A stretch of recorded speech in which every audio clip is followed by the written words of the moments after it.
Yeah. It's that Leeway Enforcer, late 80s.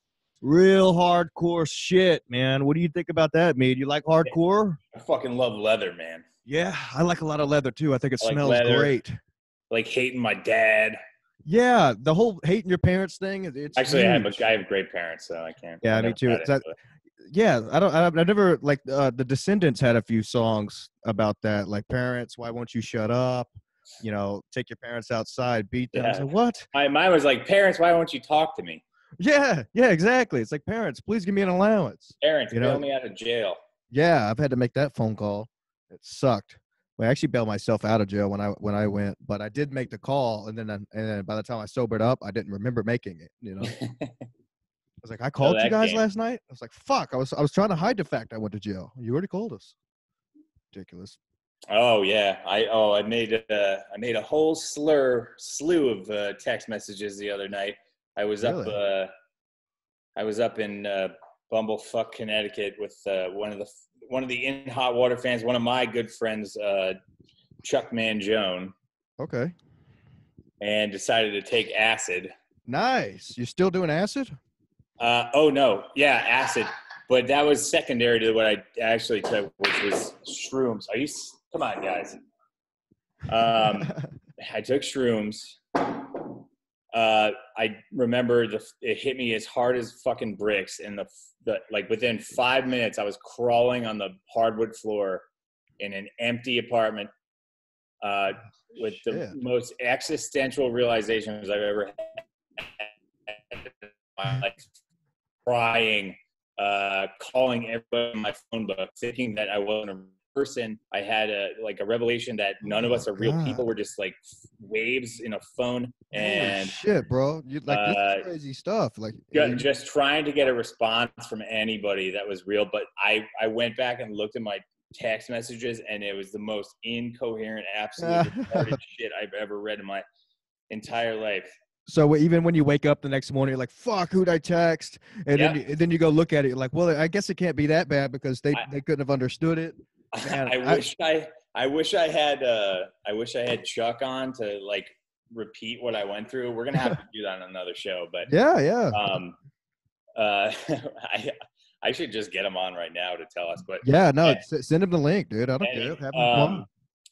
Yeah, like the worst. I've never had a bad trip in my entire life, and this is probably, spanning back 20 years. Oh boy! And this was the absolute kicker.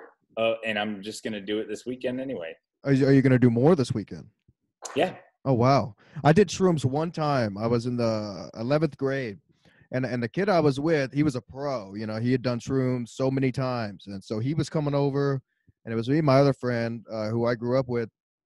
And we all, they were lab shrooms or whatever the fuck they called it. Didn't look like normal shrooms. I ate 3.5 grams. And then my parents went home. They were out to eat at the time. By the time they got home, I was like scared out of my fucking mind because the guy who had done it so many times was laying in the middle of the road and cars were passing by him. I thought he was going to die. And then my other friend was like in my bedroom doing some weird shit. I walked in there and it freaked me out. And so then I remember like sitting on the couch and trying to call their dads. And I called each one of their dads about 40 times before they finally, because I couldn't tell direction. We lived like a mile behind the academy, like the sports store. And I kept telling them to go 20 miles past the academy, apparently. It was fucked. But when my parents did get home, I felt comfortable because I told them I was high, of course. Oh, and, yeah. Because I instantly felt a sigh of relief, and I remember the Eagles were playing the Cowboys, and it was the funniest thing ever because the fact that you remember that is hilarious. Yeah, the cleats on the players when they were running across the screen looked like those old telephones that you would wind up, and I just remember laughing my ass off. And that's like the high went away after that. I am going to take a little break from shrooms. Shrooms are nothing to fuck with at all. I don't like I can't do psychedelics. I knew at the time I shouldn't be doing them. You know, because I have friends of mine. If you have absolutely anything that like on your mind or any like negative shit happening, yeah, that's exactly. I mean, see, I always have negative shit happening. You know, it's like right. Yeah, me too. So I used to do Um, the whole antidepressants thing as well, and you can't take those when you do shrooms. So no. yeah, I didn't know that. That was going on too the first time I took it. But I had to get Um, rid of that shit as well. That shit fucking flipped me out too. that would, yeah. Also, your dick won't work, and you gain Yeah, weight. You put on weight, lose weight, and Well, what um, happened? I went through like 2 or 3 different antidepressants. This was right after high school, I think. Wellbutrin, No, it was like Zoloft. Lexapro. I did the Zoloft, yeah. No. But there was one last one. So I that was around the time I made my first Instagram account, and so I was taking the stuff for about a month, and I missed a week of taking it, and then Don't do that. I was going through my Instagram, and it was all pictures of Kobe Bryant and Lakers and basketball, and I was looking at it, I was like, I fucking hate basketball. Who am I? I've never played basketball, and I'm ordering Kobe jerseys. I have Kobe posters on my wall. I was like, what the fuck is this medicine? Because it was like, it slowly just messed you up over time. I was like, I You're can't. just looking for a role model, I think. I don't. But Kobe Bryant, like, oh my, yeah. Well, I mean, yeah, I guess the Black He's an Mamba. accomplished helicopter pilot. Yeah. No, I mean, I used to zone in on the flights and check them out. And, overtake the radio. I mean, Yeah, I think it was Saturday. Jesus Christ. There was a point where I was 100% sure that everything in my life was a linear, like, we weren't people. We were just waves, like electronic waves. And the earth wasn't real. Nothing existed. And oh boy, he's cutting out again. This happened at the I was like yelling out for I was yelling out for Jim Stancil. Oh, like, really? I mean, anybody, but I could think that that might be the gayest thing that I'll ever admit. But see, I don't think so. I don't think so at all, because if I was to get high right now, because getting high makes me very paranoid. I'm so glad I did drugs when I was younger, and then I got into alcohol and I did a lot of fucked up shit. So now, like, if I do get high, I think I got high the last time, maybe over a year ago. I get paranoid just thinking about all that fucked up shit. So I would, like, Jim Stancil's the guy you would be yelling out for if you were scared. You'd be like, sturdy. Jim, like, he's sturdy. Yeah. He's like a home base. Right. Yeah, exactly. So he's the type that would make you feel safe if he was also fucked up or if he was just sober. He's also shaped like a pentagon. A pentagon. Well, isn't that a home base? Pentagon? Oh, yeah. Wait, kind of, isn't it? Or is it four squared? I think it's missing a side. It is. Yeah. Anyway, who cares? So there was you ever seen Eternal Sunshine? No. Of the Spotless Mind, the movie with Jim Carrey, the fucking. Oh no, I tried to watch it and I got bored. I had to turn that off. So there's like a thing where like everybody's face is blurred and he's like his memory is going away. So there was a point where I was chasing Phil around like the house. I mean, never do shrooms in an empty house. Like, this was a brand new house his sister just moved into, and there was nothing in here. So at one point I was in my childhood room, and then everybody turned into like somebody from my childhood, and I couldn't see their faces. It was like they were wearing a fucking pantyhose over them. Wait, was this a new house? No, not a brand new house, but she moved into to her. Oh, so you like felt like you were in your childhood room, or you were actually in it? Yeah, absolutely. It was fucking paneling. Oh my god. Like just the radiators and shit, and so I was absolutely losing my mind. And every room I went in like turned into like the same room when I went through the door. Oh, absolutely don't do shrooms. No, that happened. Honestly, the worst trip I've ever had was. Do you remember when K2 was a thing, like the synthetic marijuana? Hold on, who's this? Whoever thought that was a good idea? Well, I mean, when it started, it wasn't bad, and then they kept adding ingredients, and then it became botanical. It was crazy.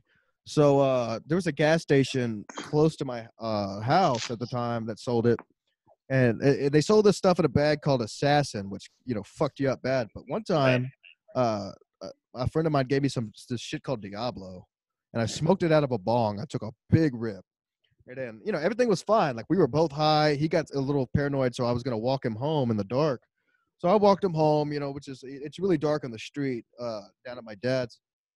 And on the way back, I started getting that feeling where somebody's following me, and so I ran into the backyard, and then like this curve thing where there's these rose bushes, And then I looked at the rose bushes, and it just looked like they were coming out to grab me, when in reality I was just falling into them. So I fell into that, got all fucked up, And then the back door, I could never reach the doorknob. Like I would go to reach the doorknob, and the doorknob would go up, and then I would, I'd reach, it would go down, and I could never get the knob. I was out there I've for had about an that, hour, and I was like, what, didn't they?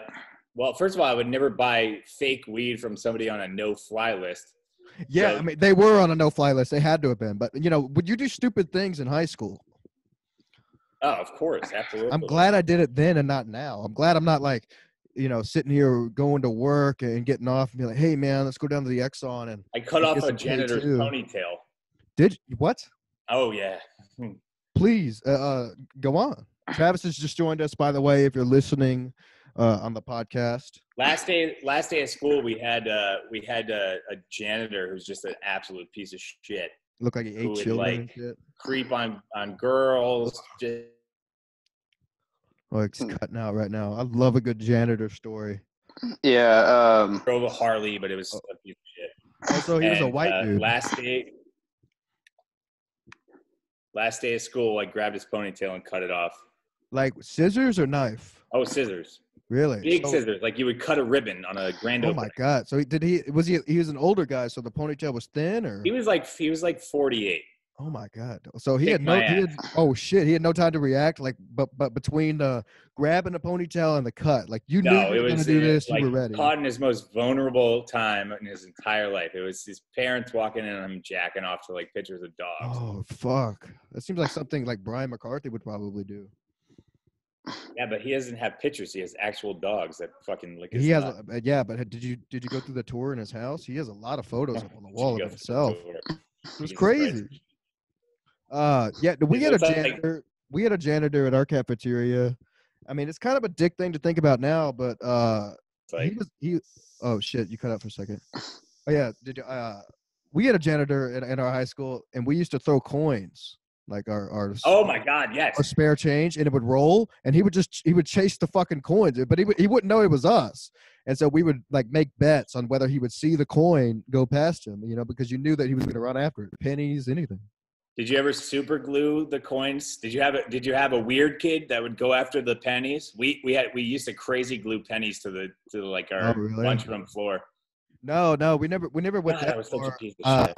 I used to be really good at the paper airplane thing, so I could like aim them pretty good. And all the principals and shit sat up like on the stage type thing, and I would be able to throw the airplanes and land them in their grub, and then also the Powerade caps I can flick like a motherfucker. Oh yeah, I had that skill. It would just land right in the principal's pizza, a piece of pizza. It was great, and they never knew it was me. No, we just threw whole grapefruits across our lunchroom. Yeah, see, I was in a later era than you. Like, we actually had police at our school, so I would have got arrested for that. Yeah, this was before that would have been a threat. Dogs were in there. One time we almost started a race riot, and we didn't even mean to. At the Travis, you were just bringing this to my attention the other day. Did it start because of that kid, African American kid who always? Okay. Would you throw a watermelon? No, the whole race war was because it was this, this bigger African American kid, and me and him were friends at the time, but not after, because obviously Kevin. Anyways, but obviously we were over at the vending machine, and this kid's wearing a huge orange shirt. Yeah, he wore it often. About an extra large. Yeah, extra large. And, big tall tee. Ski mask and his friends walk up, and Pumpkin's mom has got it going on. Yeah, we called this guy call him Pumpkin. And we were singing the songs to him, and then his big cousin, who had arm sleeves in the 11th grade, followed me to the parking lot and got very angry with me. And I knew what neighborhood he lived in, so I quickly changed my tune and quit calling him Pumpkin. But I did happen to call him a pear one time when he wore the purple shirt. So I was a dickhead too, man. Don't worry. I was a man. I was laughing about this shit today because I just got this job in construction, and basically whenever I went in, the first question they asked me is, "What's the last thing you took apart and put back together?" So of course I start saying, my life, whatever, and I start saying, a carburetor on a bike, this, that, and the other 30 pack, took apart a beer and drank it, whatever. So telling them what's right to get the job. But literally the last thing I did take apart and put back together was I met this chick with a prosthetic leg at the bar. Oh, really? Yeah. And I railed her, and of course you got to take the leg off because you can't throw the legs up with the prosthetic. Yeah, it would ruin the mood if you were to go like toss her legs up and the prosthetic went flying across the room. So you have to like talk to her first. You have to slowly take the prosthetic off. Then you have to like massage the nub a bit before you get. Give her WD-40 like the Tin Man. Yeah. And then after everything goes down, it's kind of awkward sometimes when it's some chick you just met. But I had to help her put the thing back on. So does that mean like are you laying on your back on the bed getting blown at that point, because there's no way she could be on her knees, right? Or can she balance like that? Or well, she has to use, it was a right leg, so she had to use her left arm to balance, and the nub was just hanging. But nice. I made her feel secure about it. But you run out of the room quickly after you nutted. yeah, and let me just tell you, look at what I can do. Hey, bye. She didn't catch me, Oh, that's fucking hilarious. I don't think I've never had an interaction with a girl with a prosthetic leg. I saw someone drink a beer out of their prosthetic leg one time, but that's about it. Yeah, they took it off and chugged a beer out of it, and I was like, ugh, what's in that? I wonder how often they clean them things. That's what I mean. Yeah, don't they just throw it on? Like, nobody really gives a fuck about their legs until they heard that. It's got to smell like the inside of a fucking ear. Ugh. Yeah. Yeah, you never check it, and then like 4 weeks later, you're like, oh my God, what is that? It's, I don't know. I don't know how you would drive a car. Wouldn't you have to get Ubered everywhere? Those legs have come a long way, man. Oh, really? Yeah. You can't ride one of those birds. Instead, you get a unicycle. Oh, yeah. So Matt was tripping on shrooms. I see some of the fans here. They say you should do some cocaine on the show. I already did that. They didn't see it? No. I don't know. Did you do the cocaine? What's that? Did you do cocaine? That's fantastic. Yeah, I snuck it in. That's behind the paywall. Oh, nice. Yeah. That's on the Patreon, SMC, coming out in August. Hey, so do you know, were you with Jim the night that he did the show after?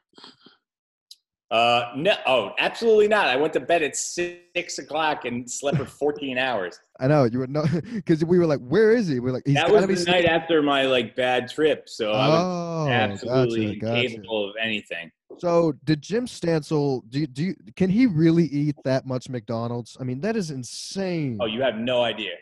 That was dude, those were large bags, like 2 large fries. How many burgers was that? Like the 5? Capacity for food that he has, like, he's a Kobayashi, man. That guy could. Oh, that guy could beat Joey Bats or whatever his name is. Like the amount of food that kid could shove in his stomach is fucking insane. He's had like 40 McNuggets in one night, a double quarter pounder, fucking 2 McChickens, and then he went to Taco Bell afterwards. What the fuck? It's inhuman. It's absolutely retarded. And this kid used to be in the best shape of his life. Like, well, that's what I mean. Like, before I knew you guys, or seeing you on Twitter and stuff, he looks like he's in shape or was in shape. He looks fit, kind of like a build. It's strange. So like, when I saw the McDonald's, he looks electrician fit. Yeah, exactly, or plumber fit almost. Plumber fit, yeah. Right. Just a big ass forearms and tree trunk legs. That's it. Yeah. Just working all the time, carrying pipe, whatever. He can still outrun any one of us. So really, is he fast? He's fast. He must have never smoked cigarettes. He smokes a lot of cigars. He does smoke cigars. He was smoking weed on my show whenever we did it. Was that Monday night? Or no, that was Sunday night. Yeah, he was smoking. He pulled out the weed immediately, like within the first minute. It was fantastic. Correct. I wonder if he would do an episode of my show eating that much food. Oh, he'll eat. Yes. Oh, that's a great episode. That would be a great show. Bag of McDonald's. Exactly. We're just talking through it. Yeah. The 2 bags. I mean, massive. Dude, will put a buffet out of business. I mean, yeah. Damn. They're all out of business now, but I know, right? They should have stopped serving bats a long time ago. So these damn whites don't know. They'll eat anything. I mean, yeah, it tastes like chicken. Give them duck sauce, they'll eat it. Right, yeah. Truffle butter. Good night. It's getting crazy. All right, so I'm in Arizona right now. Where are you guys located? I'm in in Bumblefuck, New York, up past the Connecticut border in Pound Ridge. Are you Pound Ridge? Is that a place you hang out often? I love a good ridge to pound. I love a good ridge pun. Yeah. I like to look down on everyone. It's actually a nice place. I'm at the house of one of the In Hot Water fans, Don. At Skid Marks. I'll give him a little plug. Skid Marks. He's a great good guy. Huge house, massive. This is his basement. Yeah, I mean, I can notice he's got good lighting. You know, those aren't cheap. More Jameson than anybody could ever want. Of course. Has Gino Bisconti been to that place? He would not leave with that much time. Gino was here and did a show on his patio and didn't drink. He drank seltzer water the entire time. Good. Was that? Oh, okay. I know what show you're talking about, I think. Yeah. Yeah. That's awesome. Which, I'm proud of him, I guess. No. I was so happy when he cut it because he was on a sober train until the night I saw him in San Antonio, and that's when he was able to let loose. And boy, was that a wild show. Gino's been sober for 100 days now? Yeah, because the bet was he had to stay sober till Skankfest, and then Skankfest got pushed from March till September. Yeah, it's in September now. That's when me and Stancil are coming down for that one. Y'all coming to Skankfest? Oh yeah. Awesome. Well, if I get let in or not, I'll be there doing a show outside. I still have yet to get a response from Lewis. Because I think they're still sold out. I wasn't able to obtain a ticket at the time. I wasn't sure. Oh, I didn't say I was actually going to go in. I'm just going to be there. Okay. Well, yeah. Well, we'll get together. We'll plan something because I got a few spots down there and shit. So it'd be fun. Cool. I'm in Arizona right now because if you guys don't know, Artie Klein unfollowed me on Twitter.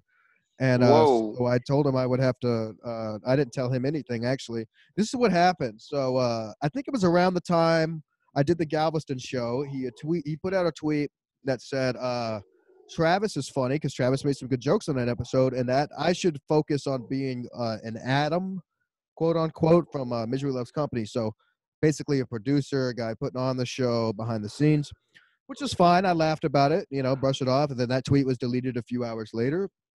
And then, what do you say? Today, he came out with a piece. It's called my show. It's the second tier show. He's refusing to name the show. And so I quote tweeted it. And I said, you're allowed to say SMC, Artie. You're allowed to not like the show. You do know that. You don't have to subtweet. Just call the show out. Yeah. And so he unfollowed me, which is fine, and then I noticed about 6 hours later, I wasn't seeing any tweets from him. So I go back to his profile, and he went to my profile and removed me as a follower from his page. Who does that? Okay. I know one type of person that does that, and they don't have a cock. All right. So I'm stating right now on record, unless proven otherwise, I think Artie Klein could be a woman. Oh, a genius satire move. Exactly, because when I'm thinking Artie Klein, I don't know him well. I don't really read anything he writes because it's, drivel. But I'm thinking Arizona iced tea jugs full of urine. Oh shit! He cut out right in the middle of a good joke. Basement. I'm hoping for the best. Hold on. Aunt Mead, you cut out right before Arizona jugs. I'm thinking Arizona jugs of urine. Yeah.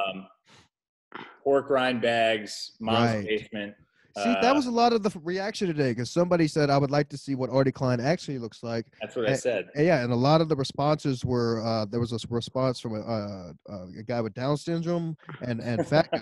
I said it probably resembles Artie Lang, but I'm changing my tune officially because as a man, if you unfollow somebody, you don't really give a fuck after that. To go to my page and remove me as a follower, that's a little wacky. That's a little too much. And, to be subconsciously talking about my show without naming it, deleting all the tweets. Like he deletes every tweet that he puts out and within hours. So you can't really document anything.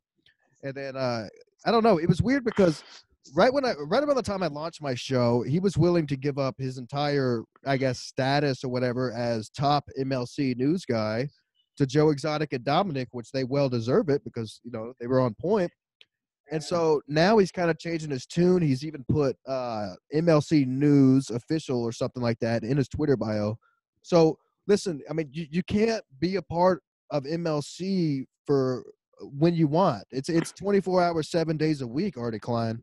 Right. So, you know, if you're going to do the MLC News, this is all the time. You can't act like you want it and then be, you know, self-conscious about it and try to give it up. You got to do it all the time. So I don't know what to tell you. You know, he's still listening to the show, whether he's unfollowing the fucking page or not. You know what I mean? I mean, Those guys, go ahead, Travis. Sorry. Yeah, I'm gonna go ahead and say this, and a rose towards myself is that you know, I mean, he's coming saying I'm funny, but everything I say on your show is usually pretty ridiculous and pretty hacky, not very funny. I'm not a comedian myself. I just like to join into Ski Mask. And he wants to try to say I'm funnier than you with all the shows and all the hits you get. Well, it's not even like that. Maybe yeah. I mean, you know, maybe it is a chick. Right. I think he's just subtly writing hit pieces. Like a guy, if he didn't like something somebody did on a show, would come out and say, "Hey, I didn't like you doing this on the fucking show." He's not. He's saying like, "My show is off the rails." Go look at his. You know, he's even doing shit in his Twitter headliner picture or whatever they call it. He changed it. It was like people don't change or some weird shit like that. Does anybody know what he actually does? Sorry to Nobody knows anything about him. I don't think he's ever called into a show. There's no photos of him. The only photos he posted that young child in his picture. That's the only picture. That's the only picture. I want to know when that kid died. It's probably still in his basement, or it's her grandson. You know, and he has no fucking idea that this whole thing exists with Miss Artie's grandson. It's just an 80-year-old woman. I would love. I could totally see it by the writing, you know, because think about it too. He's writing these pieces, or she, whatever, and then quickly deleting them. So how many guys do you know are writing these tweets and then deleting them moments after? I mean, it doesn't make sense. So he unfollowed me on the Twitter and then went to my page hours later after me not responding to that and removed me as a follower. Like, why not just block you? Wait, removed you as a follower of his page? Yeah, that's what I'm saying that he did. So he unfollowed me. That's a Chad move. Yeah, exactly. Oof. Oh, speaking of Chad, let it be known that he unblocked OVO Cool Cat today on Twitter, right in the midst of their beef. Right after he fucking trashed him? Yeah, well, Kevin was trying to get OVO on his show today, but OVO was at work. I had talked to OVO briefly. Chipotle? Yeah. Oh, boy. Yeah, you know what? That's probably a good idea. Somebody needs to find out, like, what could OVO do? I don't know. He can't be on the mic taking orders. No, absolutely not. He would talk their ear off. I mean, I like OVO. I really do. But, yeah, I mean. He seems like a nice kid. He is, yeah. But I don't know. The whole Artie Klein thing, like, this is the last time I'm talking about it unless he responds or talks some more shit about my show, because he gave up his status as MLC News, so he's simply irrelevant at this point. Nobody cares about the desert. Look, you had it. You lost it, Artie, okay? No one gives a shit about the tea you're drinking over there. You write these MLC tweets, and sometimes they're good. They get a lot of hits, but then you take them down. It's unethical. I say delete the Twitter or come out with your identity. So, whatever. At least his voice. Just have I don't care. Record yourself. Call into a show or something. Prove to us that you're a man, or not that it matters, but I mean, do we not think that he's been a caller on Burning Bridges before? You know, it's very possible, but he's never called in as Artie Klein. You know. And, right. and that's part of the reason why he was probably top of the Patreon, is because he's this character only on Twitter that writes great pieces about MLC or did until my show came along. But I mean, this guy, it's fine. Like, he liked the show at first. I don't give a fuck if he likes the show or not. You know, just don't. If you're gonna say you don't like the show, just come out and say it. You don't have to, you know. I mean, maybe it started because he said MLC News, and then all of a sudden Ski Mask came out and started ripping it apart and taking all of his fandom away. Well, I That's mean, I yeah. don't know if he ever really I had wouldn't call it fandom. fandom. Yeah, exactly. I didn't mean to put it in that tense, but Because just like again, he's not a real character. There's just happened to be an account, whoever's behind it, writing good tweets about MLC. That's all it is. The tweets are good. Whoever's doing it is an excellent writer. But yeah, if we don't know you or as a character, it's just that silly 13-year-old picture in your profile. You can't be taken seriously. If you do one wrong move, you're done. All right. So Joe Exotic, Dominic, whenever he gets back, they're official guys now. They're top. They should be top tier of Kevin's Patreon level. There's no more They're Artie made Klein men. status. Made men. Made men. I mean, just Joe Exotic's just killing it. Absolutely killing it. He's got the inside info. He really does, man. I texted Brian McCarthy yesterday because Chad gave out his number again on Kevin's show, and so I texted Brian yesterday. I said, Brian, would you like to come on my show and address the situation? And he said, no, thanks. I don't think I want to do that. I said, well, the offer's on the table if you ever change your mind. And he said, no, I don't want to. No, thank you, or some shit like that. What else has he got going on? That's what I mean. Like, what you got a nice bowl haircut. Cutting his hair every day a different way. The funniest part, yeah, exactly. The funniest part about it is Joe Exotic takes the clips from Brian's Patreon and puts them on YouTube, and they get more hits than Brian's actual show. All right. I just want to say that I think Chad's a hack, especially for calling out Brian again. But what about it? What about the Chad versus Ovio beef? Are you caught up on that yet, or you've been just working? So Chad, no, I've been working. Comment on it real quick before you go. Chad went on MLC and he put out a tweet, right after doing it, said, I absolutely kill on the show. So everybody was listening. And Chad called out a lot of people, and Ovio Coolcat being one of them. And he ripped Ovio a good one. I mean, it was okay. No offense to Ovio Coolcat here, but if you're Florida's greatest comedian and you know all these people, you're not going to be calling out. No offense, Ovio Coolcat. I mean, that's just, there's no reason for that. Florida calling out New Mexico is hilarious. Yeah, that is funny. That's funny in itself, yeah. It's just he thinks he's all big in his comedy. I don't know. I'm just gonna say that now. All right. I know Ski Mask and everybody else does, but I'm just not a big fan of Chad.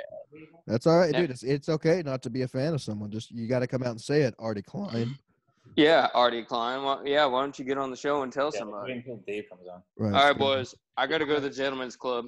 Oh, this guy. Don't spend too much, man. Yo, try to take the Gentlemen's Club. I got my clothes ready, man. I'm going hey, you wear track pants, no underwear? You put a shirt with a button on?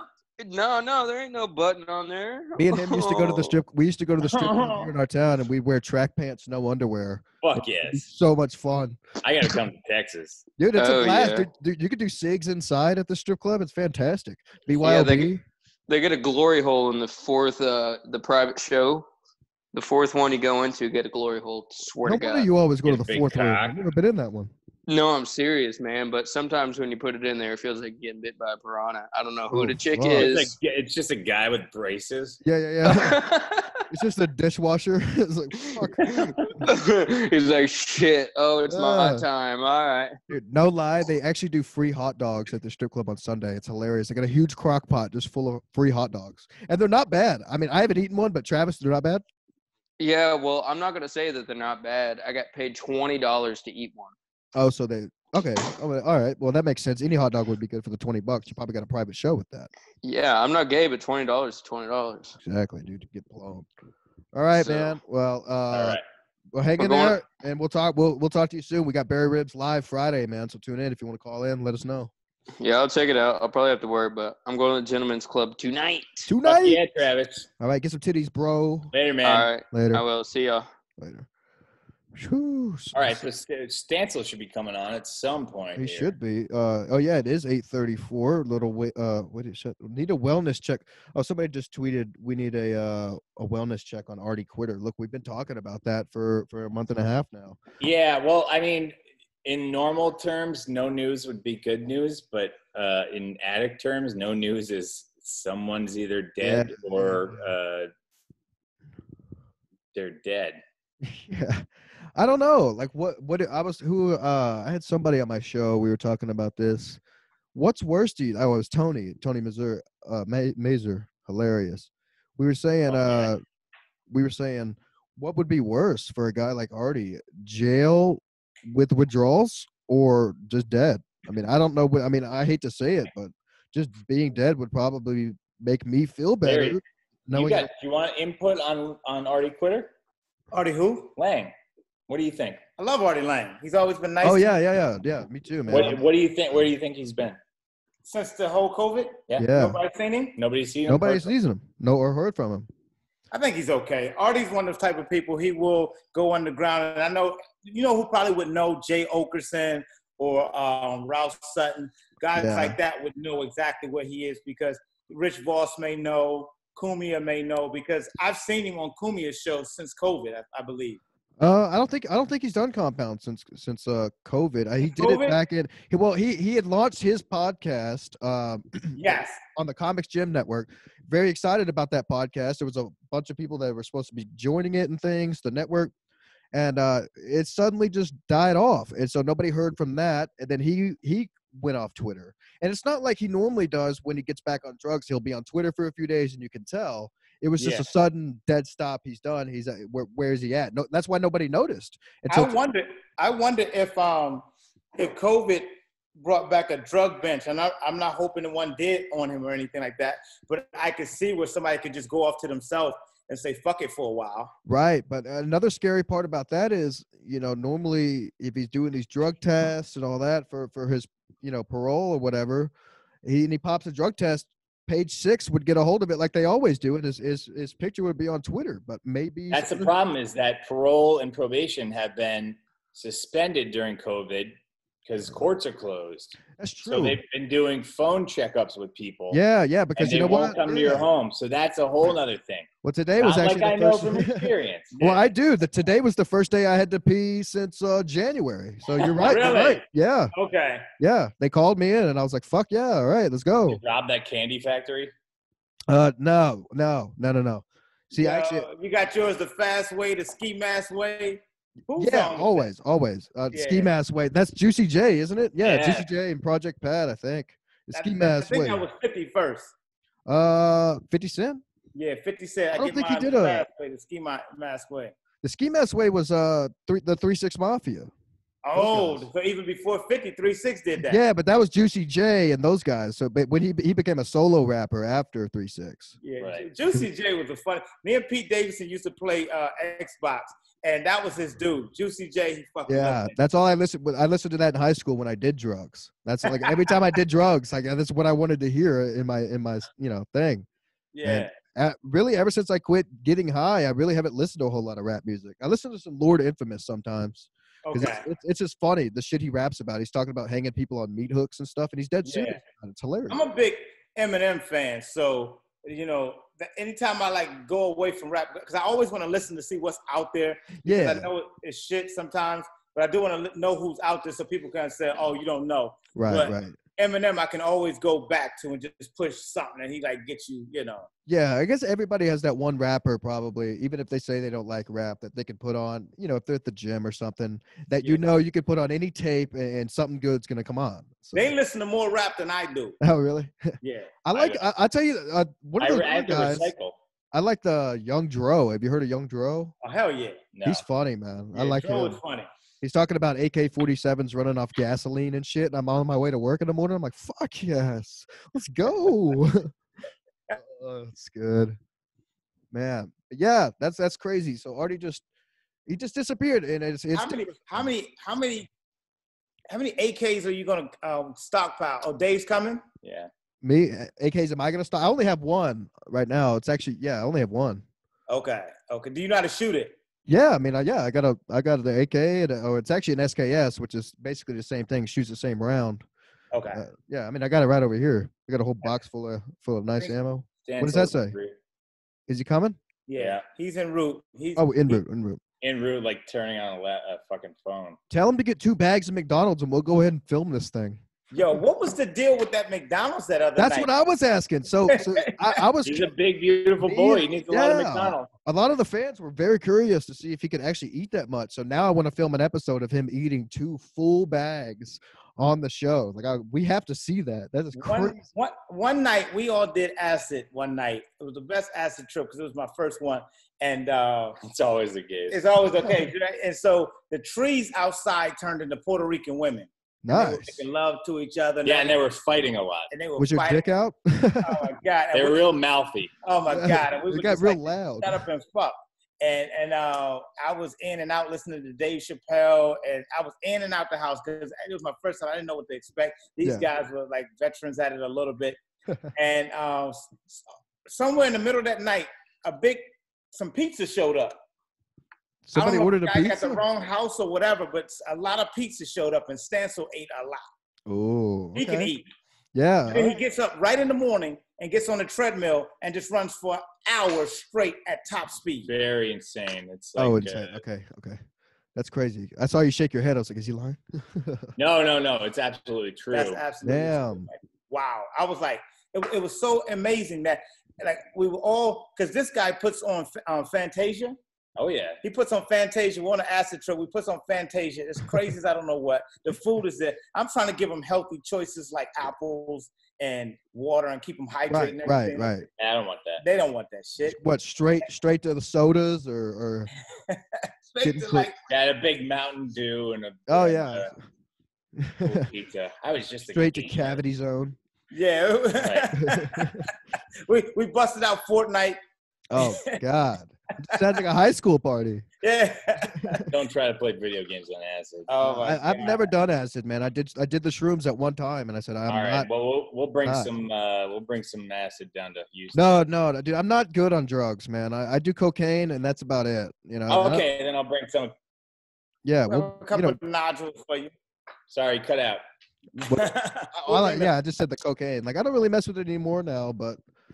You know, that's pretty much all I ever played with. I mean, I've done most drugs except for heroin, and that's about. So what it. about fuck with heroin. What about the what's the thing? Adderall. What about it?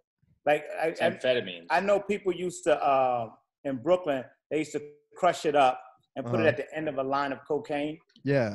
Snort it all. That's so dumb because snorting an Adderall, first off, it's in pill form, which will get powdery when wet. So when you snort it, it's just gonna clump at the top of your fucking nose. It's dumb. When I see people snorting it, I'm like, what do you do? And the best thing you could do with an Adderall is just swallow it. Swallow it. Yeah, I've taken 3 today. You know what I mean? Put it in your. Have you? Yeah. I take them. I got a prescription to a Vyvanse, which is almost the same thing. Yeah, you talk like you took them. Yeah, well, no, like that was way earlier today when I was at work, and then the Adderall is good for about 3 to 4 hours. Just it's a quick hit. And then like the Vyvanse or an Adderall XR will slowly mellow all day for constant productivity, you know. So. Tell me about Xanax.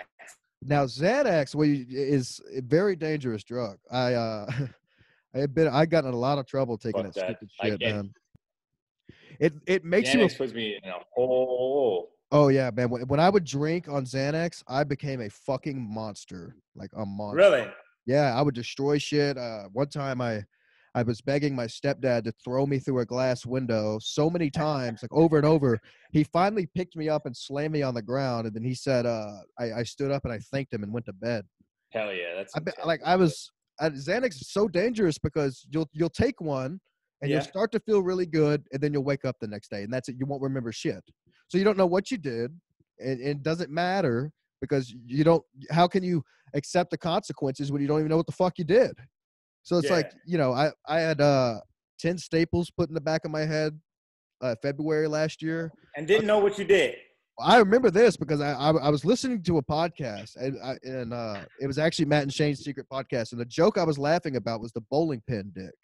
I mean, I was laughing so hard at this joke that, I was on Xanax and drinking. I fell backwards and hit my head on the corner.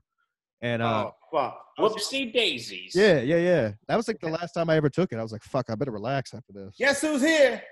Hey-o! Fix your phone, you retard. What's that? Fix your phone. You're sideways. You are sideways. Nice. Yeah. Now keep yourself. Yeah. This guy gets it. This guy. You guys are waiting for me? No, we were talking stories. You said 9:30, so we definitely. I meant. I said I'll jump in at 9:30. I didn't mean wait for me. Oh, we didn't wait. The show's already been going. Oh, good. Yeah. The show's like, we know you just wanted Talked to about be my bad shroom trip at Chuck's house. Oh, good. Well, let me Yeah. say this. I'll come in hot. All I'll right. tell you, I said this the first time he was on. Stu Kamens. I'm on Team Stu Kamens for MLC How co-host. about that, man? I like that guy. That both episodes he's done He with gets Kevin. him riled up. I like that. Yeah, I like it. You need somebody with a different opinion than Kevin. That's what makes the show. Somebody that Exactly. pisses them off. That's why they're the best. You don't need somebody in there always agreeing with Kevin and things like that. Cheers. Yeah, right. Fuck Chad. Nice. Fuck Chad. Team Stu. Have on Stu as much as you have on Chad. How about that? Yeah. Have Stu come on all the time. Yeah, fuck him. Fuck him. So, hey, Jim, I was talking to Mead earlier. I was asking him about the McDonald's while you weren't here. He says absolutely you could eat that much McDonald's. So now, because I know some of the fans were talking about it, I want to do an episode with you dominating 2 large bags of McDonald's. What do you say? Oh, easy. I texted you after the next day. Like I ate that after we were done in 10 minutes. That's insane. We have to film it. Oh, he'll eat it on his back too. Like he won't get up. He's just shoveling food into his face like a savage. Pillow or no pillow? In bed. Nonstop. And then he'll pee in a bottle because he doesn't want to get up from the food. Jesus, you're pissing in bottles like in your room? Yeah, sometimes. It's like Artie Klein. Boy, yeah, just like Artie Klein. Huh? Once your feet hit the ground, you wake up. So you got to try to roll it. You just kind of list. Oh, my God. My great-grandfather is the only other person I knew that peed in a bottle in bed. That's because he couldn't get out of bed. Yeah, they didn't have toilets. Right. Yeah, I mean, just couldn't, whatever. Fuck you. What else did I miss? What else did we talk about? We talked a little bit about Artie Lang. We talked rap music. These guys say that you get up in the morning and just haul ass on a treadmill. How the fuck are you doing that after 2 large bags? Yeah. Dude, 2 large bags of McDonald's. You're talking 2 large fries, multiple 40-pounders, Big Macs. All American athlete. And you're getting up in the morning and jumping on the fucking. What do they call it? What does Bert Kreischer call it? That whatever that. Oh, not a funny joke. No, whatever Gene. An unwatchable special. Whatever. Anyway, yeah, take my shirt off. Oh, look, my shirt's off. End credit. Yeah, I gotta laugh after everything I say. Hey, Jim, did you do your hair before you got on the show?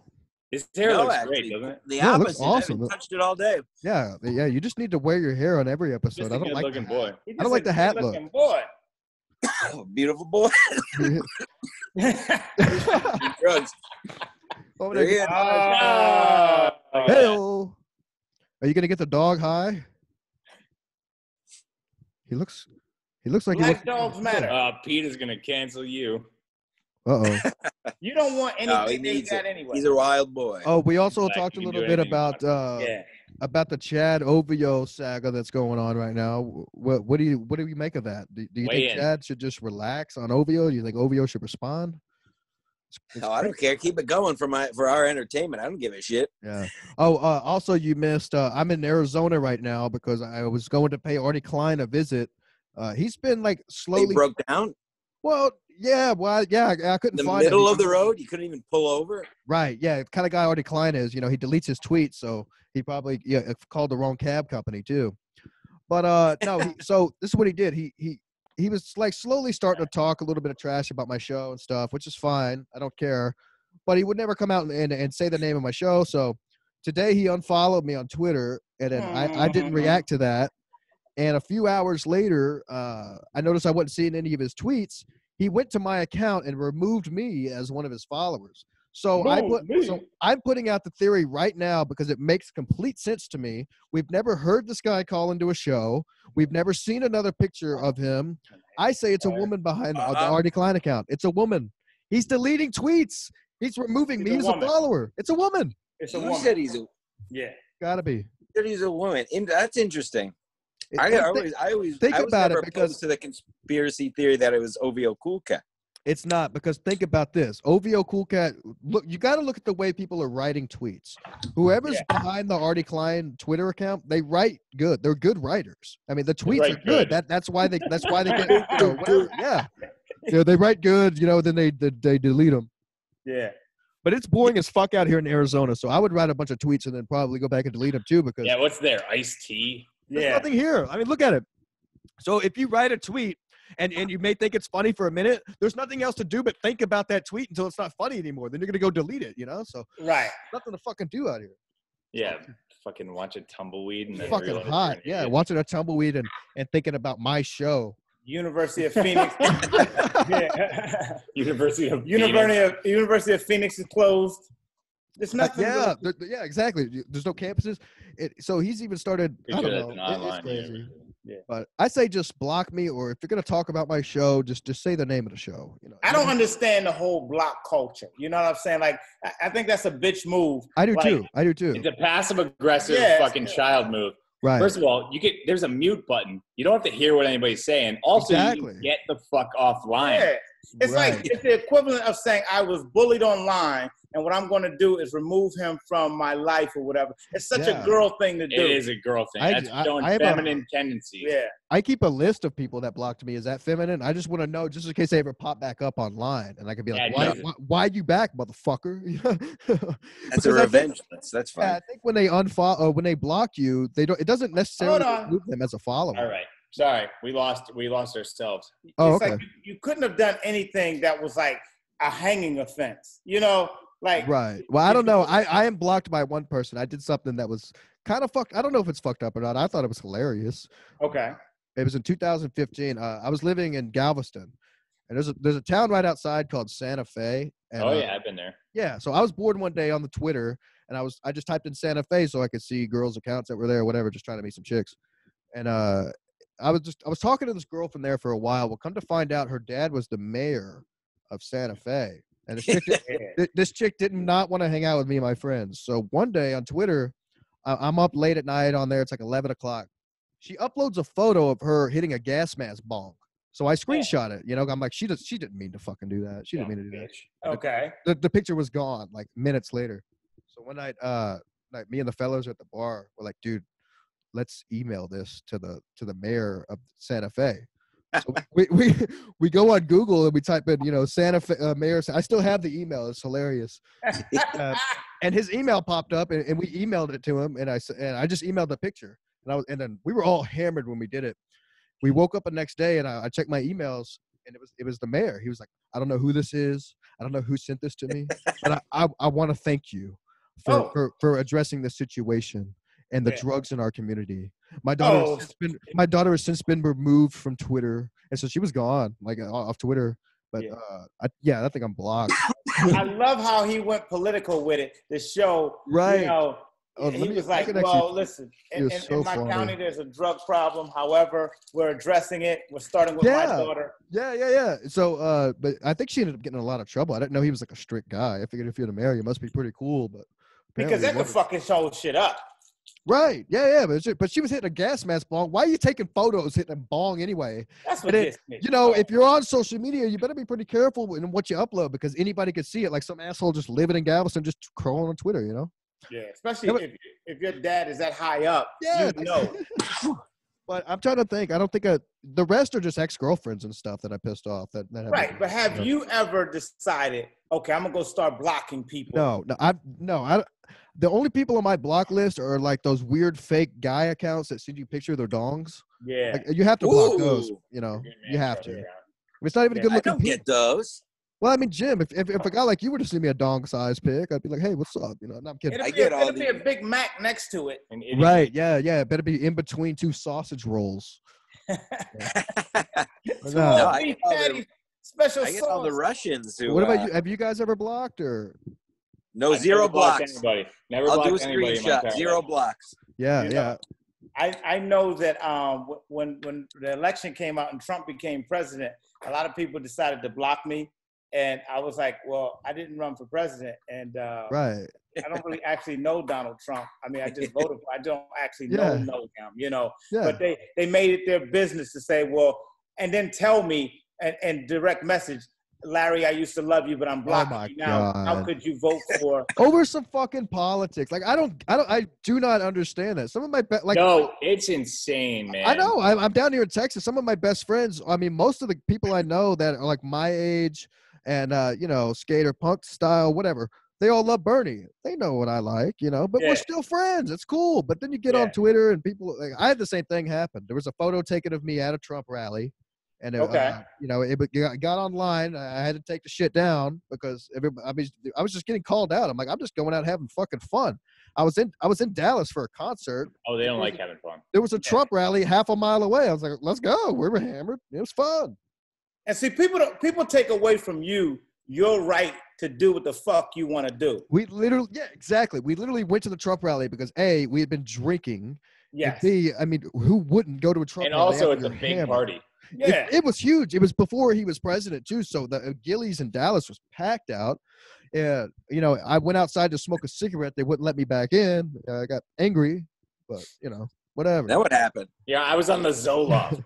No. I'm taking that stuff years before that. Was a lot of chicks out there? Oh, at the rally. Yeah, all the hot chicks were at the rally. Then when we left, we thought it'd be funny to walk right through the Beehive because we actually went and bought mouth guards before we went because it was around the time everybody was getting beat up. We're like, fuck it, let's walk right through the Beehive. Okay. We walked right through the protest, and then it's girls with armpit hair, gauges, just the whole thing. It smells like BO. It's like it's like, please let me back in the rally, Yeah, like for my safety, let me back in. Yeah, it's crazy. Like, that's what I don't get. They're always talking about how, we're out of control. Ooh, they got guns. They're out here, and it's crazy. You don't even want to talk here's to the them. difference. Like, when Republicans lose something, we do. We just go back to work. We just wait on the next 4 years. We may go that night or whatever like that. Yeah. But we go back to our plan and we just say, you know what? In 4 years, we got to do this again. The whole 4 years, when they lose, they tell you about it. Oh yeah, I mean, but that's all we've heard. And then like you say, we go, but occasionally you'll have that one hillbilly asshole that will make one joke about the president, and so then he's the face of our crowd, Yeah. But then they can make 1,000 jokes, national TV, Comedy Central, the whole fucking channel is just that. Every late night show is that. It's like, you can't even have an audience. It's stupid. During this time, Republican girls squirt more. Yeah. They're more happy. They're more happy with their life. They're more cool or whatever like that. Maybe when the pendulum switch, at whatever time, the Democrat girls will be fun. But now, they won't. I don't think so, dude. I was with one Democrat chick. I took her out. It was a first date or whatever. Yeah. And she asked me. She was like, "Are you into politics?" Now, look, anytime a chick asks you that, she's not a Trump supporter or she doesn't like anything. So so I was like, I don't think we should talk about this right now. After we had sex, we got into it, and she was so upset. Like days later, she was like, "I cannot believe I fucked a Trump supporter." Yeah. I'm like, I didn't vote. I do like Donald Trump. Yeah. I got out of a 9-year relationship. I didn't say a peep the whole time Obama was president. I don't support him, but I don't disrespect him. I found things that I liked about him. I said, you know what? He's an eloquent speaker. He, I said some quotes that he said, but to me, that does not make a president. It just makes a good orator. So I was like, okay, but I'm not going to say anything. For the whole 8 years, the minute my guy won, now there was a problem in the house. Yeah. Well, that's the thing is they had their it's like I think of them as like just a gaggle of fucking crying babies. They had their pacifier for 8 years. Yeah. They had their black president, their pacifier, and I did not hate Obama at all. I mean, dude, that's what I don't get. Like, as soon as they took the pacifier out of the baby's mouth in 2016, it was just all hell broke left. And this was a white chick. This was a white chick that I dated for. I don't look at color. I look at it. This was a human being. Oh yeah, I lost my virginity to a what do they call yellow bone? Yellow bone. Colors. And she was like, I mean, she was a big Obama fan. But see, the thing is that all her friends, the gay guys, the gay women, and everything like that, they was all against Trump because the media was hyping shit up. And now all of a sudden, I was the best thing since sliced bread when you fucking knew me.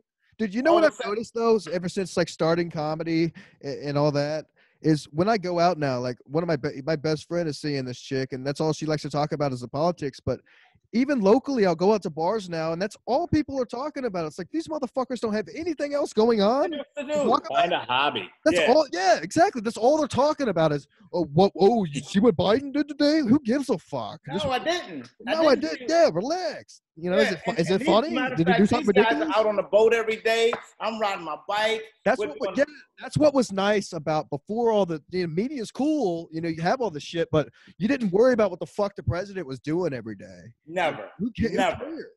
We didn't. Every single day, if Donald Trump does not tie his shoe the right way, he's so unpresidential. We need to bring Obama back. Obama knew how to tie his shoes. He'll misspell one tweet. He's on drugs. You know, he's having seizures. Yeah. Did you see him cough in the middle of his speech? Oh my God, that was so unprecedented. He coughed and it sounded like the N-word. Yeah. It's just stupid. But then again, the Republicans need to stop responding to that with, "Oh well, did you see what Biden did?" You're right, Larry. It's so much better when they're just sitting back, going to work every day, just saying, "Fuck it," you know. Look, I'm gonna vote when it's time to vote. That's it. Yeah. I don't like when people bring up President Obama. Like, he's never coming back as a president. He was over. You don't understand? That's not. You might as well be bringing up Lyndon B. Johnson. You might as well be bringing up William Taft. These are presidents that's not coming back. And not only that, he left in 2012. It's a different world now. It's not 16. Just because he ran it for 8 years then doesn't mean that he could do it now. Look, there's a time and place for everything. That was then. Here's now. Okay, let's focus on that. How about this? How about the next president be better than Trump? Don't worry about what the fuck was before. You know what I mean? Like, damn, just relax. My thing is like this. What would we be talking about other than that? Like, there's so many other things to talk about. Talk about women. Talk about getting laid. Think about it like this, Larry. This is episode 26 of my show, and it's the first time we've talked politics. You see what I'm saying? And that's why I love your show. There's so much other shit we could talk about. There's a lot going on. There's a whole world out there you people can be fucking interested in. Drugs or something. Go do some drugs, kids. Shit. Yeah. Go get laid. You know, whether you like dudes or girls, just go do it. This is a public service announcement. Please go get some. Go get fucked. Yes. So ridiculous out here, man. Yeah, what do you think, Stancil? Stancil, yeah, we haven't got any input. What do you think about the whole? I found out my guy's been cutting my hair for my whole life, retired, so I've been feeling real down. Shit, who's gonna make it look? No one else has ever cut my hair. That's a fact. Damn. Really? Same old Italian. Same old Italian guy. I buzzed your head one time. Well, yeah, I mean, like bullshit like that, but like actual barber place. I mean, I'm gonna grab a smoke. Yeah. So, that's all. Real big news. Where is he at? Is he down in Stanford? Where is he? He's in Stanford. Benny Ionata. Parents went to high school with him. He's Shout out, real Italian. Yeah. Real quiet guy. You gotta go. You gotta go. Tell him. You make him come back. Make him an offer. What's up? What's going on? He's pretty old. He's pretty old. Hands are getting a little shaky there. It was always a good cut though. But he's getting it. My hand don't move so good some more. So yeah. No, we're talking about my old barber. Have you guys ever had a really weird or a fucked up experience at a barbershop? Yeah. I remember when I used to get my hair cut in a barbershop. Like, you would go into a barbershop and everyone knew the guy who could not cut hair. Right. They knew that motherfucker was like, don't sit in his shit. Yeah, wait for the other guy. There would be a line for the other guy, and then that guy would have no customers. And say, I know exactly what you're talking about. And when you just happen to be like, yo, I don't have time. I got to hurry up and go somewhere. And you say, I'm going to try this guy. Yeah. I've been there. And you realize the reason why nobody goes in this chair. I went in for a haircut one day and became a hair model for a salon magazine. That's not a fucking joke. Back when I had hair, better than Stancil's. I'll tell you what, dude. Yeah. I had to do a photo shoot. I felt like a groomed child. Yeah. I'll tell you what I'll tell you this right now. I want to introduce you to Aaron Berg's bicycle seat right here. Aaron Berg's, is that him? Is that the guy? Yeah. How's it go? What's the Twitter plug? At Aaron Berg's bicycle seat. All right, I'll give you a follow from a Ski Mask show. That'd be great. We had Gino on recently. That was a lot of fun. That was the episode we called out Lewis for the fight at Skankfest. Good shit. No, but I'll tell you guys, African American women cut the best hair. Not only that, they rub your head correct. Like, when you go in the back to get they give you the wash. Yeah, okay. They wash your fucking hair, the head, everything. They don't. Yeah, the white ladies, they're just like, I don't want to be here. I'm depressed. My nails. Like, honey, what you had for breakfast this morning? It's a whole experience. I love it. Yeah, they are sweet. And then they put too much salt on your food. Well, I don't. Well, it depends. I mean, I don't know. They may burn it. Yeah. Sometimes, but it's a trade-off. It's a trade-off. Exactly. Great haircut, great experience. It smells like shampoo hours later. You don't sweat it out. Salt. I think what they should do is put a variety of women in a place so you can get the rub and tug, you can get the hair wash, you can get the cut. You know what I'm saying? Like, well, if you plan it right, you can do it all at once. Yeah. Well, I don't know. Yeah, you would have to get a haircut. Jacked off and have your hair cut and a massage at the same time. That's just sensory overload. Dude, hey, are the rub and tugs up there? Are they open all day?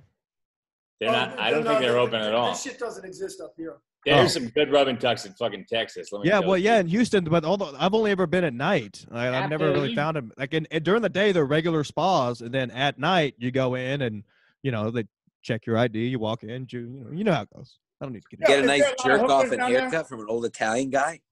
No. Does he use a lot of what does he use? Lotion? Does he make you? No, yeah.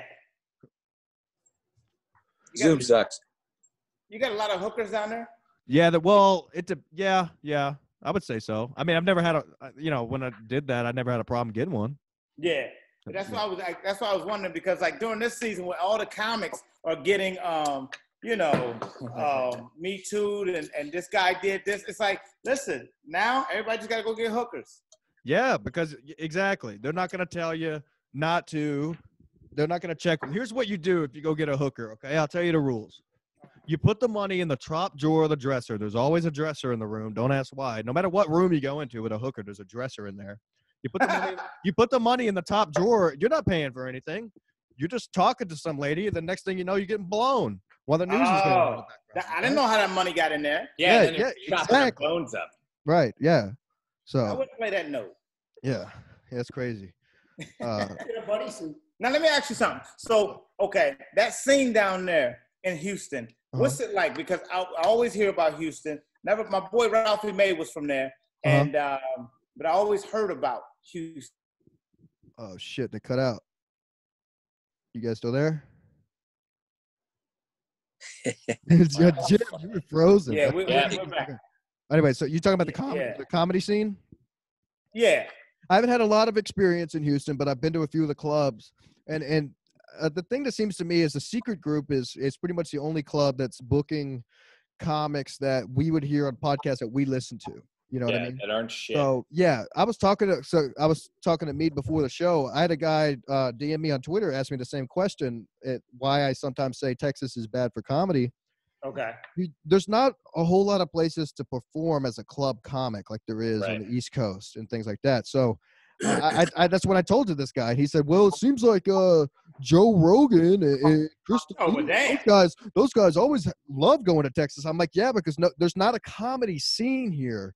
So they're able to fill an arena because they're like, oh, Joe Rogan's coming in town. Let's go. They got tickets. They think those are the only comics. Yeah. And so, and the thing is that they're a draw. So if you say Joe Rogan is coming to Houston, come on, people are coming exactly, out. And that's what people would buy tickets for because like say the Secret Group in Houston. My dad lives on the south side of Houston. My mom lives on the north side. Yeah, both places where they live, it takes about an hour to get to the Secret Group. So it's not that's driving. Then you got to park and walk. So it's not like up there where you could just pop in a club and hop on public transportation or something like that. And then do a spot over here and then go to another spot. Exactly. It's a pain in the fucking ass. You do one spot a night, You ever been to the Firehouse in Houston? No, I haven't been. Yeah. I think that would be a good spot for a comedy show, man. I mean, they always have these like fucking low grade like alternative fucking country bands, but the room is good. Okay. I'll have to look at See, Skankfest is coming, right? Yeah, they're doing at the Secret Group. So that place has like 3 stages. I think it's I don't know how old that club is, but I remember when I first started getting into comedy, not seeing it. It was pretty much just Houston Improv, which would book acts like Enrique Iglesias, whoever the other, that crowd. Yeah. And that's pretty much all they book now. Like I was talking to Biggerstaff on the show, and he's played that place a few times. But again, that's just like opening. You're not going to headline there, and it's just big names. That's all it is. Yeah, you have to bring a big name and just to get the people to, I mean, I don't blame them for doing that because that's the way it has to be. There's not a scene here. Like here in town, people ask me about my show, my friends and stuff, and I'm like, yeah, I got Kevin Brennan. It doesn't matter what name I drop. They don't know any of the names I'm talking about. They're not part of that world. Exactly. It doesn't exist here. They're like, who? I'm like, the guy who wrote the Chappelle Show brother. Oh, okay. Yeah. I mean, you have to say things like that as much as it sucks. Yeah. Neil's a piece of shit, but I mean, you still got to say it. It's good. People like, oh, okay, I guess he might be somebody. Go, Don. Well, if we do another patio protest, we'll hit you up and let you know a few days ahead of time you want to come up. That'd be great. Yeah. Fly ski mask up. Because what we do is, what we figured out is that you can't go to a comedy club. However, if you want to protest and break in this shit, then it's okay. Then the city will let you. So we just have peaceful protests, and we just have some funny shit. Fantastic. Yeah, I looted a Perrier from Don's house last night. Really? Did Gino Bisconti loot any Jameson? And I'm doing a peaceful sit-in. I've been here for a week and a half. And somebody unfolded 3 of the towels in the bathroom. Fucking mayhem. Yeah. Hell yeah. Dude, that sounds like so much Here's fun. another idea. Have a Bob Biggerstaff versus Jim Stancil eat-off podcast. Oh, that is good. Oh, I might. You'd be surprised. Yeah, let me get in touch with Bob. We might do that next week, actually. You got to bring Chigger in, too. Who? Chigger. Oh, yeah. God,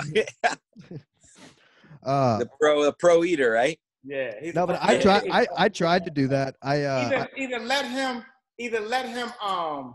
judge it. And look at this fucking professional. Label out in front of the fucking camera. Isn't that great? Yeah, you have to let the viewers know what you're drinking. You got to let them know you're established. You gotta let the people know that this is sponsored by Jameson.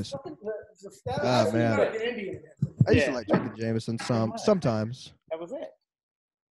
You gave him that. Okay, let me ask you something. Go ahead. During the don't hit him with an axe. During the bullshit COVID, what was Houston like? Did Houston get scared and go in for a while, or did they just say fuck it, we're not doing it? No. Houston went nuts. Houston was the first place. I live in a small community in East Texas, and this place it's really tight knit. So there's not a whole lot of places you could go and worry about getting it from outsiders. But Houston, on the other hand, I went down to visit my mom, and it was rampant. People were going in. They were buying all the ramen noodles. Every store was sold out. You couldn't get around. The Beltway was packed. I mean, people were just going crazy. And that's the way it was until it slowed down. So I was down in Houston, or when I went to Galveston, actually, a few weekends ago, to try to do some shows. I tried to do the same thing you guys are doing, but it didn't. Nobody wanted to hop on. What is it like now? It was, restaurants and shit were closing at 8 p.m. I normally didn't eat until 1 a.m. You couldn't fucking get anywhere. So everybody's over the whole situation, but all the stores are still closed. So everybody's trying to get used to life normally again with everything not used to it yet. But numbers are going back up. So Houston is back in a shutdown. Not a shutdown, but requiring the mask. I can't go get my produce at Fiesta until 1 p.m. All the ramen noodles. I was behind a lady in the Walmart, and she had a cart full of ramen noodles. I said, what are you going to do with all those, And she was like, I'm going to eat these ramen noodles. I said, you live in a bayou city, right? The minute it floods, those things are going to swell up. You're not going to be able to get out of your house. Yeah. It's fucking ridiculous. Yeah, that joke bombed on stage. Yeah, everybody's like, "What? What are you doing?"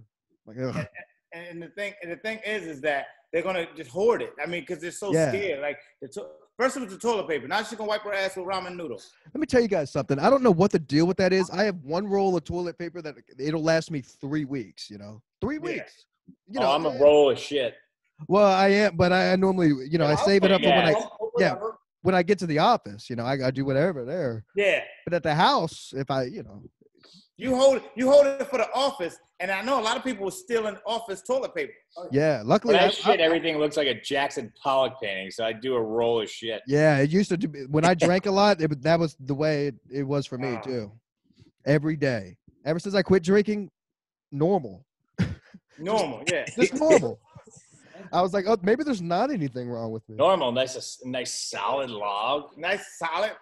Yeah. Yeah, I I think don't anything so. about that. You know how you can manage that Fiber. while drinking? Keto.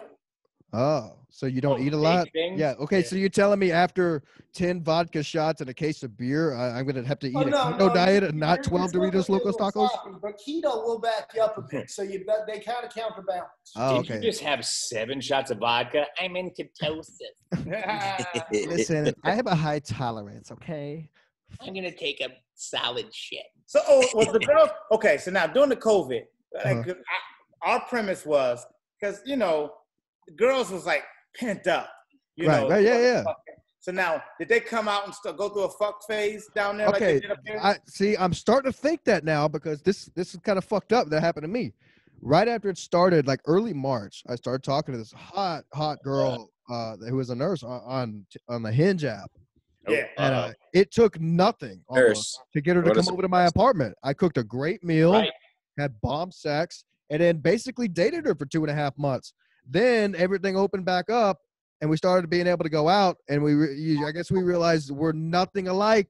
Yep. Yeah, you realize she likes country guys and country music. I listen to punk rock, and I put a ski mask on and do comedy. We're not the same people. You know? Right. She went out when we were out in public. She's seeing guys that she would cater, go to. But it was great while it lasted. The sex was great. It was the COVID sex. Yeah. Because what I realized is that, girls were just so pent up. They were the easiest to talk to. And are we backed up again? No, and you're they were good. the easiest to talk to. And the next thing you know, I start seeing some of my guys, and I see that girls that they're looking, they're out there now. They're like, okay, we're back to the norm. Yeah, exactly. And you would get those texts from like those bartenders, you would always leave your number with, but they'd never call. They'd be texting your phone, be like, hey, how about that drink you offered me to make it your apartment? And then they're coming over. I know plenty of those ladies, but now they're like the bars are back open. Like, I'm gonna hang at the bars, pick up some guys. Yeah. I think, because I think the people that were pent up with their girlfriend the whole time, those relationships are probably done. Exactly. That's what happened. I'd be so sure. She left. Either they showed that they could stay together throughout that whole bullshit. Yeah, this is make or break shit. Yeah, this is make or break time, because it's like, listen, I know everything about you now. Yeah, but that's because I didn't know this girl before I met her. She's not even from this town. And then, like I said, as soon as everything opened back up, we started going out, and we didn't click when we were out in public at all. At all. Like, we would be out. We went shopping for groceries, and we got home. We're like, what the fuck was that? We acted like friends, But it's also because I haven't been out shopping in 3 months. Give me a fucking break. Yeah, I can. I'm trying to buy a salmon fillet and maybe a steak. I'm not worried about holding your hand right now. I'm sorry. Right. Fuck. I can only be with Jim Stancil for more than 24 hours. It's probably the only person, and then I want to kill him anyway. So, but yeah, but we made it through. Think about a Mel. You and me both. Yeah, we made it through this whole COVID. Me, Jim, Matt, Mikey, we all made it through. What's the guy that gave us the shrooms? Phil. Yeah. Like, we all made it through this, and we knew that we would. It's like, on a day. I think that talking to each other, we couldn't be by ourselves. Really? So we had to have that human interaction. We had to bounce shit off of each other. Like, yo, what do we think about this? He played music. Jim Stancil ran in the morning and ate in the evening and got high. That's hilarious. We sat by the fire and smoked sticks and everything like that. It was just a great time. I think the end game here is me and Jim Stancil becoming gay, like Al Pacino in Dog Day Afternoon, and doing suicide by cop after a bank heist. Well, just don't film it. Suicide by cock? Did I say cock? Well, cock. I meant to. Yeah. What do you think, Jim? It's a pussy fight. Go ahead. We made the most of it. So now I'm back on the dating apps, and these chicks don't want to converse. Sucks. Yeah, they don't want to go out. That's the problem. Yeah. And it was the weirdest. I knew when they start back with that Me Too bullshit, I was like, oh shit. You got to be careful then, because you can't say things you would normally say in the dating apps. Like, hey, you're trying to get turkey basted tonight? You can't say shit like that no more. Is that the line? I used to say that. It would work. At 5%. Huh? our laptop is at 5%, so he's looking for the charger now. Oh, okay. Yeah. We're already an hour 20 in, anyways. Great fucking show. Wow. This is a fantastic fucking show, man. Listen, let me tell you something. I found it last week, fully watching it, because I knew it was out there, but fully watching it when you did Barry and Chrissy. Yeah. And I thought that was like such a solid, the way that you handled both of them. Because, you know, Barry was on my show today. Okay. And you have to be like you and I to get the best out of Barry. Yeah, you do, because if you go back and watch the first episode I did with Barry, it's a shit show. It's a complete disaster because of the fans on Twitter and stuff. They built it up to where it was going to be a battle between me and Barry. So I came in attacking, and then I had Kevin call in. Kevin was attacking. Oh, Kevin! So everybody was attacking, and then Barry was in. He was somewhere weird downtown. He didn't have headphones on. Yeah. I remember that. Chad Zumach called in, and because me and him had some Twitter beef the night before, and we got in a huge fight on the air. It was just like I got out of that show, and I was like out of breath. I was like, good fucking God. So then I knew I had to have Barry back on, and then Barry will be on this Friday, 9 p.m. Eastern, live show. We're going to do it live, stream it live. Wow. Good, so, good. Jim, I love it. I love Jim, the live shows. you're coming on for that, right, Jim? What's that? You're coming on for that live show? Yes. And if I'm in some kind of coherent state, I'll be there. Want you, dude. If you call in fucked up tomorrow? to Barry Ribs, it would be hilarious. No, Friday night, 9 p.m. He's gonna do. What time is it tomorrow? No, Friday, 9 p.m. Friday 9 p.m. You're gonna be on a boat, so that's perfect. Oh, really? Wow. You're gonna have Wi-Fi on a boat? I don't know. He's gonna get good Wi-Fi. Are you? Yeah, absolutely. It's in the I'm in the middle of the water. Long Island. Yeah, well, we're not in the ocean. Yeah, dude. Yeah. Long Island Sound. Yeah. That's what I was telling Jim. I'm thinking about moving to Tampa next year, but he was saying that Connecticut could be a next comedy hotspot too. So if I move up there, Jim, I'm gonna Bridgeport Stress Factory. I'm gonna sell my motorcycle. And I'm gonna get a sailboat, and we can start doing the show from a sailboat. That'd be fucking hilarious. Just come up here. Might have to do that. I'll come up and visit, do one of the shows up there. It'd be so much fun, man. Yeah. Well, I think the model that we got going is probably going to be the one going forward for a little while. Because even, you know, if they open the clubs, it's going to be 20 to 40% capacity, and I doubt they're going to get to 40. Yeah, so, yeah. You know, you're talking to 20 people, in a room. You're better off on my back patio, and the food's better. And you know what? I would love that anyways, because the comedy club here in my town, it only seats 25, and he doesn't know how to promote. So you get 6 people every weekend. We had 6 people Saturday night. I had 6 people to perform the new 15 minutes I've been working on for 3 months. Yeah. It was ridiculous. And it's like, dude, you haven't changed the club at all. Your Facebook posts don't have 1 like. I've offered to, if you put the club in my hands, I know how to promote it. There's 200,000 people here in this town. There's no reason it shouldn't be filled every fucking weekend. That's the spirit. Yeah. It's 200,000 people and you can't get 25. Come on. He's never had more than 12 a night. I wish I could do anything for 15 minutes. Yeah. That's insane. And I would think that during this, there we go. I would think during this COVID season, he would have thought about his business model a little bit better. Yeah, like maybe I need marketing. The fucked up part about it was I called him a week before, and I was like, "Hey, man, I'm excited about this new shit I got. I'm gonna come in as me, and then I'm going in the back, and I'm coming out as the Ski Mask host to roast the shit out of the comic before the Ski Mask host, which was myself. You know, that's the whole gig. Yeah. And so he was about it or whatever. And I called him the day of the show and going over what I needed him to do, like basically be the MC and tell jokes in between, you know, when I'm changing my fucking outfit. And he was like, no, all the comics are only doing 5 minutes tonight. I was like, what? He's like, yeah, we got a secret headliner coming in from Dallas. I was secret.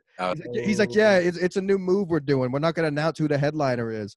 I said, Rando, we live in a town where nobody knows comedy. Whether you put the name out there or not, nobody's gonna know who the fuck it is. Unless you're gonna say the secret headliner is Artie Lang or Chappelle. That's what I was trying to explain to him too. These aren't real headliners. These are club comics who are driving 2.5 hours for what? 6 people?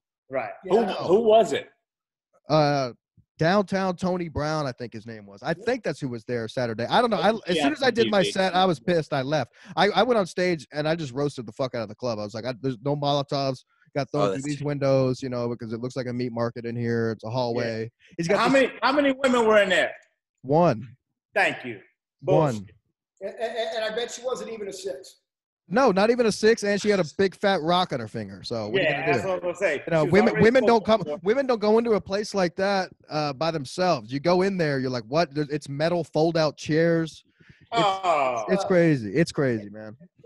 So the whole other thing, like the other club down there, there's got to be one club that looks like a club. No, not here in my town. No, and it's a prominent city. I mean, it's a big city. I say town, but it's not. There's no comedy club. So I was thinking about maybe starting comedy nights, promoting it at local bars and shit. But then again, you know, everything's segregated here in a way that, okay, you go to a club over here for country music, you go to one club for punk rock music, and then the rest are country taverns, and you got one strip club, and that's all there is. So if you're going to perform something like that, you're going to have to figure out how to get your base crowd out to one of those places that they already hate. Good fucking luck, man. It's not happening. Country music dominates the South in a way that if you're in a place where country music is the shit, then you better do country music comedy or something. Well, it dominates in a way that it's pushed overhead. Like all the people I know, like punk, metal, and all that shit, but there's nowhere for nobody. You know, this place it's right in the middle of the Bible Belt, and all the people that have the money know what to push to make the money. So no one's gonna open up a fucking one punk rock club in a town like this. I mean, it's just not gonna do. We had one and it closed. You know, Jeff Foxworthy would do well there. The white collar. Blue collar comedy. All those guys would sell out any place. They would sell out there, and that's what to them. That's what comedy is. Comedy is not watching someone try to make. Not like I said earlier. Like when they hear Joe Rogan, they're buying tickets. You know, they're filling the arena in Dallas. That's all. They're not driving 2 hours to go to some club or anything like that. Because I live 2 hours from Dallas. I'm in between Dallas and Shreveport, so 2 hours from each one. If you've ever chosen your sister over not your sister. Have you ever been fucking your sister and you pulled it out and it was your mother? And people laugh at that. And that's what you need. Because to them, we don't want to see you try to make it. We're only paying our money. If we're not going to be at the Walmart, we're gonna go out. We're going to make sure we know this guy. Yeah, exactly. The one time the club was almost filled was my stepbrother and 10 of his friends. You know what I mean? They were coming to see me, not the headliner. That's what I've tried to explain to this comedy guy. I'm like, you know, if people like my show here since I've started it, you know, my friends I grew up with, they'll come watch me. I was going to bring 10 people Saturday night. Yeah, hold on. Look, I'm Val Kilmer. Holy shit. Have you seen Val Kilmer lately? Does he look like shit now? Oh my God. He's smoking through a hole in his neck, that's for sure. Boy, like that lady in the commercial. Those commercials make me want to smoke. Makes me miss it. Yeah, I'm watching them. I'm like, ugh, I'll need a cigarette. I just want to die. So anyways, what else you guys got going on? Uh-oh. I don't know. Damn, you know what? Really. I could talk to you guys. Yeah, I could talk to you guys for hours, but hey, Larry, Mead, you guys want to be on the show commentating with me while Jim Stancil versus Bob Biggerstaff in the eat-off? Absolutely. Yeah. Okay. All right, Bring it on, Bob. Make that happen. I'm gonna get that set up this week. I'm gonna call Bob, or I'll text him tomorrow, and we'll get it set up for probably. Let's see, I'm doing Bear Ribs Friday. NRA. Yeah, it'll probably yes, I like it. It'll probably be for Sunday or Monday if I can. As long as no other news breaks out. Hell yeah. Any crazy Let me know. going on out there. So I'll let you know a day ahead. That way you can fast. You know, you're gonna want to beat this Bob Biggerstaff, especially if he's at a bunch of Silk City hot sauce and he's making it go down easier. Yeah. Oh shoot, he got the chest on. Bob looks like a bunch of. What was that Craig joke? Bob looks like a marshmallow fell in a bowl of toothpicks. What? He said somebody looked like a. My dogs are running away. Bowl of toothpicks. Does that? I don't get it. I guess. He's the skinniest limbs I've ever seen. Oh yeah, okay, I got you. He's the fat skinny, and that's what I'm. Yeah, so he kind of looks like a snowman. All right. Right. All right, we've overstayed our welcome. Well, listen, 100%, 107%. I love your show. I love you. Yeah, that's great. That's great. Yeah, keep doing it. Yeah, I've been wondering about you because I know I see you with these guys. That's Let's Get Loud podcast, right? Yeah, Y'all go check that out. LetsGetLoud.com. I didn't even know that was a thing. I came across it on Twitter actually within the last day or two, and I followed the page. So yeah, I'll be retweeting that stuff. I appreciate that. LetsGetLoud.com. You can go back and see all the episodes. We started out at Compound Media, and during COVID, I've been in a private studio. We just hired an amazing newscaster. Yeah, we have a new newscaster. His name is that guy behind us. Yeah, hey, behind us. Hell yeah, that sounds like fun, man. That sounds like a fun show. I wish I had someone here to do the show with. So the new episode comes out tomorrow at 8 p.m. on LetsGetLoud.com. LetsGetLoud.com. Y'all go check that out if you like it. Jim Stancil, you got anything you'd like to plug? I got nothing. The McDonald, he's got a big McDonald's show. Get Larry on Kevin's show. My dogs are about to. Yeah, I'll talk to Kevin about that. That'd be fun. That'd be great. Yeah. Larry, you are Brian McCarthy. Why? He's turning into him. He's a dog, man. He's got the head move like. I do. Fake blind. No, man, I messaged. No. Yeah, no. All right, I got it. Like my dogs are like. Shit, hold on. I got the Artie Klein hat. The U.S. Border Patrol. Shit.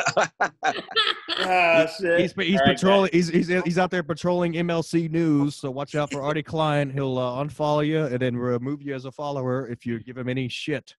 Wow. Yeah. Starting Wars. I love it. All right, man. I'll talk to you guys soon. Love you, man. All right. Later. Good stuff.